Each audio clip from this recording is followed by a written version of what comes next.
Hello everyone, day 8 শিখব 7 দিনের নাম।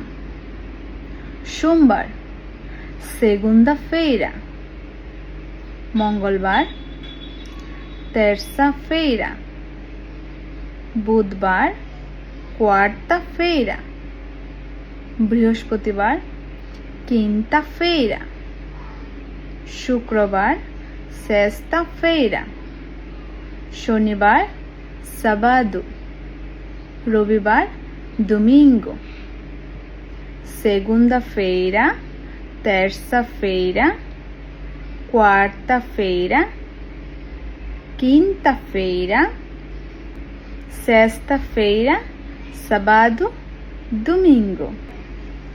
আজ সোমবার, hoje é segunda-feira.